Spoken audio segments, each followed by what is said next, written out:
Hi there. In this video, I'm going to give you some great tips on how to improve your basketball skills. And then I'll also show you where you can get some great tips, drills, and videos on really taking your game to the next level. Okay, so let's get started with some quick tips on improving your basketball skills. Now, the first question I want to ask you is that, did you get better or worse yesterday? All great players know that they never stay the same. They're constantly improving or diminishing. There's really no other way around it. Each day that you don't work on your skills, you get a little bit worse. Now, you're not going to forget how to shoot or dribble, so don't worry about that. And you definitely need to take some time off now and then. But what you do need to worry about are the days when you do practice but don't get any better. Practice without improvement is really a waste of time. So how do you know if your basketball skills are getting better or worse when you practice your skills? You're about to find out how to measure yourself each time you do a skills workout. The first thing you need to keep in mind is that measure everything that you do. Keep a chart of your shooting percentages on all of the different shots that you practice. The more specific you can be, the more you'll learn about yourself and whether you're improving or not. For example, don't just keep track of three-point shots attempted and made. Categorize the side of the floor. Keep a percentage from the right, middle, and left sides of the floor. Each day, compare them against your previous scores to see if you're moving up or moving down. When you do dribbling drills, time yourself on how long it takes to dribble a certain distance around the court, or to do a certain number of repetitions on ball handling drills. The second thing you need to be aware of is the phrase that pays is improvement begins where your comfort zone ends. If you don't push yourself beyond where you're comfortable, you won't get any better. When you do your shooting drills, make sure to time them as well as count your makes and misses.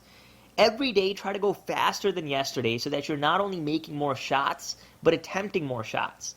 Developing shooting and dribbling skills only makes you a better player if you can execute them in a game where you need to go full speed to avoid the defense. The third point to keep in mind is to keep it real. You have a limited amount of time during your day to practice basketball. Make sure that you're practicing skills that you'll use in games. Spending time practicing shots that you'll never shoot in a game or making dribble moves that you'll never use is no better than not practicing at all. And this brings me to my next point about improving basketball skills. Everyone practices shooting and dribbling, but there are three things that you need to use in games, but yet most players don't practice. These are very useful skills to have in your bag of tricks, so practice them. The first skill you definitely need is the back dribble. When two defensive players trap you, use a backup dribble to quickly get away from them. Keep your eyes up for an opportunity to pass to a teammate and dribble the ball by your back foot as you slide backwards to get away from the trap. Correct execution of the back dribble will save your team a turnover or two each game, which means more scoring opportunities. The second skill you got to master is faking. Now, most players don't give any thought to when or how to fake. Shot fakes and pass fakes force the defense to react. Skilled fakes on your part will allow you to get the defense to move where you want them to move, to open up shot or pass opportunities. If you practice them, not only will you get better at making them believable in order to fool the defense, but you eventually will start using them in games without even having to think about it. And the third skill you got to develop is getting open. All players cut usually because their coaches tell them to.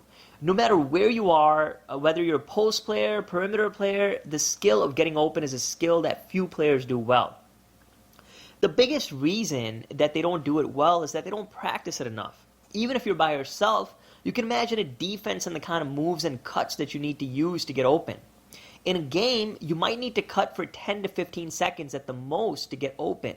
So double that in practice, and when you work on it, always go for no less than 20 seconds.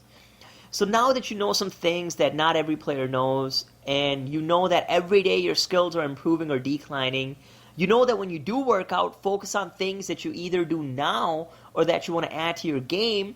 And you also know to push yourself harder than you do in games and hold yourself accountable by timing, counting, and recording all your work.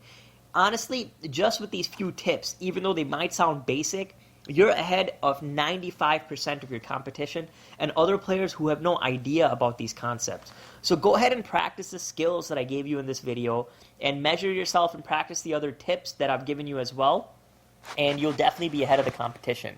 Now, if you really want to take your game to the next level and take it to just a much higher level, then go ahead and click the link in the description box underneath this video, and you'll be able to get some tips, drills, and videos on really improving your game, and this will help you whether you're a player or a coach.